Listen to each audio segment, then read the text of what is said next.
Alright guys, how's it going? Welcome back. Today I'm in this 2011 Mercedes E350 Avant-Garde Estate. This is known as the S212 model, and the saloon is known as the W212, and it ran from 2009 until 2016. I recently filmed with a BMW 3 Series Touring, which I thought was the perfect family car for anybody in their late 30s to early 40s.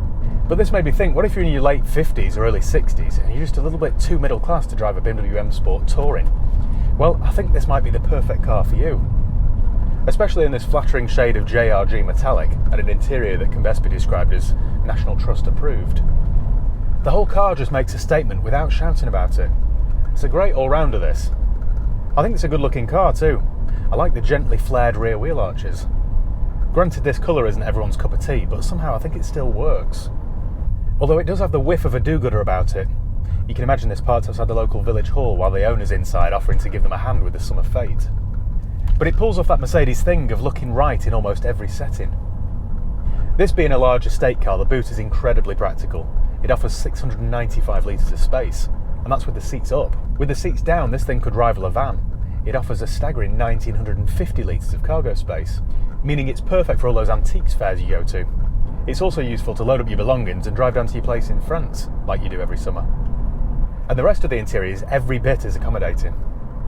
The front seats are big and wide and comfortable, perfect to soak up all those boring miles on those French autoroutes. They're also heated for those chilly winter mornings. They're not as cosseting or supportive as a BMW. In fact, they're typical non-AMG Mercedes seats, in that you feel like you're perched on them rather than sat in them. No matter, they're still comfortable. And with a good padded centre armrest and one more here on the door card, you'll make yourself right at home. You'll be pleased to hear that the radio plays Classic FM and Radio 3, and the font is nice and large, so you don't need your spectacles. It's also very easy to control using this rotary knob. You really can't go wrong. It's a big old car, this. It'll remind you of that old Volvo you used to have, only this has a much tighter turning circle. It'll mean that you only need to do a 3-point turn rather than an embarrassing 5-point turn when you're leaving your local off-licence. It genuinely feels like a well-built quality product. I'm sat here at 70 miles an hour and there's not much wind or road noise. The cruise control is incredibly easy to operate. You just lift that stalk and that's it. You don't need to worry anymore. You get front and rear parking sensors, and not only is there an audible tone, there's also a clever little display there, one on the dash for the front and one on the headlining for the rear, so you can see how close you are to the obstacles. You can also drop the rear headrest at the touch of a button. There's plenty of storage inside for your Murray mints, and there's a massive centre console here, which is a perfect place to put your box of tissues. Sadly, there are no cup holders. Then again, you're probably more of a flask person, in which case, it isn't an issue. There's a front storage compartment here, which is handy for your keys, your phone, your wallet, and your Cadbury's mini eggs. It does have a retractable cover, but I fear it's broken. You've got to be careful because it'll have one of your fingertips off. It's a bit like Arkwright's till. I get the impression they might have done that on purpose. Bloody Germans. All of the controls are nice and easy to figure out. I like the controls for the climate control. They're elegant and simple. I like the gauge cluster. You get a proper analogue clock, like the one on your mantelpiece. The displays are very easy to read, and it tells you all the information you could possibly wish to know. It even shows the symbol of a little coffee cup when it senses you're getting tired. Quite how that works, your guess is as good as mine. More evidence of EU interference there. Bloody Brussels. In terms of what it's like to drive, it's just effortless. Everything's easy and smooth. It's exactly how Mercedes should drive. The steering wheel's a little bit too big for my liking, and the feel you get through it isn't as good as you get from a BMW 5 Series, but it's not bad. You sit here overlooking the long, imposing bonnet with one eye on your Mercedes bonnet ornament, which will make you feel smug, knowing that you're better than most other motorists. It's all quite imperious, really. It must be said this 3-litre turbo diesel V6 is the best engine to go for if you're planning to do lots of miles. It's just the best compromise. It produces 260 horsepower and it genuinely feels brisk.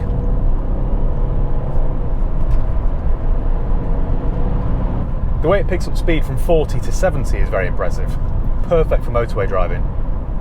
The road tax here in the UK will set you back £250 a year, and it's capable of doing 0 to 60 in around 6.5 seconds, whilst returning 30 miles per gallon around town and about 45 on a motorway run. Like I always say about the BMW 530 diesel, in the real world, this takes some beating.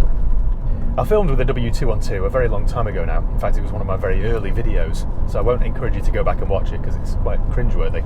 But that was an E200 diesel with a 2.1 four-cylinder turbo diesel, and that produced 135 horsepower. And it felt slow. In fact, no, it was dangerously slow. It's about 100 horsepower short of what's necessary to haul a big Mercedes like this. So 260 feels like the right amount. I would honestly advise that you go for at least a 6-cylinder. There are lots of other options to choose from as well. If you want a petrol, the range starts from a 1.6 litre 4-cylinder all the way up to a 6.2 litre V8. So there really is something for all budgets. In the rear there's plenty of headroom, but crucially there's plenty of legroom. You could go on a long family road trip in this with your adult children, although they probably won't be thrilled about that idea. So all in all, it's a very good, usable family wagon. It just feels like a better car than the previous generation E-Class, which I actually think looked better, but this certainly feels like it's been built better. The previous generation E-Class suffered terribly with rust. Thankfully, they've obviously ironed out that issue with this model. There are some other common issues to look out for though. If you opt for this 3-litre diesel V6, it can suffer with oil leaks from the oil cooler. Factor in about £400 to sort that out. That is if your driveway suddenly looks like you've had an old Defender parked there. The estate cars like this have air suspension at the back. And what is it that air suspension does best? Any guesses? It brakes, always. And this E-Class is no exception, so factor in about £350 per side if that starts to fail. You'll know it's on its way out because you'll notice one side or both sides starting to sag, and the whole car will list like the Costa Concordia. The 205 GTI. The diesels can suffer with EGR valve issues and DPF issues. I had that many years ago on an old 2.1 litre diesel and it cost me about £1,000 to sort out. The trouble is, a lot of people buy diesels when they don't really need a diesel. They don't do the mileage, they just drive them around town and they get clogged up. The only real way to prevent that happening is run it on premium diesel and take it for a long, steady run, at least every fortnight. That way it just stops it getting all choked up. I'd also recommend getting the automatic gearbox serviced every 80 or 100,000 miles. It'll just prolong its life. In some of the smaller engine D-classes you could have had a manual gearbox, but I really wouldn't recommend it. A manual Mercedes just feels wrong, like raisins in a curry. Servicing costs shouldn't be prohibitive. I'd recommend you find a decent local Mercedes specialist. I personally use SPR, who are based in Stockport, who are excellent. I wouldn't bother going to a Mercedes main dealer by the time the car gets to this sort of age. You're just wasting money in my opinion. Used prices here in the UK start at around £5,000, but for £5,000 you're going to get yourself an early, low-spec, scruffy example with Lufthansa mileage. £7,000 or £8,000 should get you a decent one. For one like this one's an avant-garde with 76,000 miles and excellent service history. This will set you back between £11,000 and £12,000. Which I know I use this phrase a lot on this channel, but it's an awful lot of car for the money. And with only 76,000 miles on the clock, there's a lot of life left in it.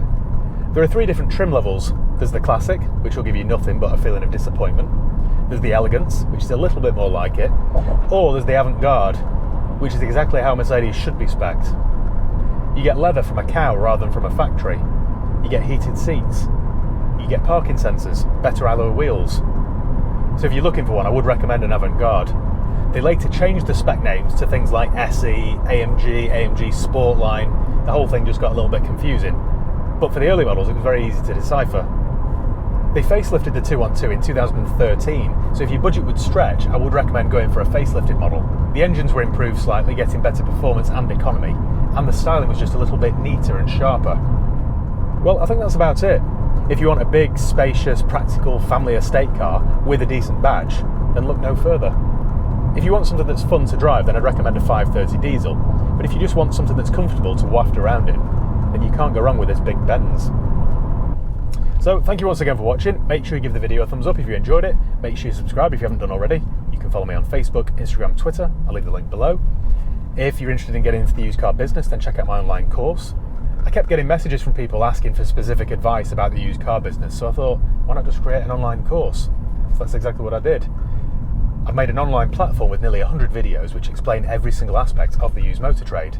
Where to start, funding, branding, sourcing cars, preparing cars for sale. It's all there, so do check it out.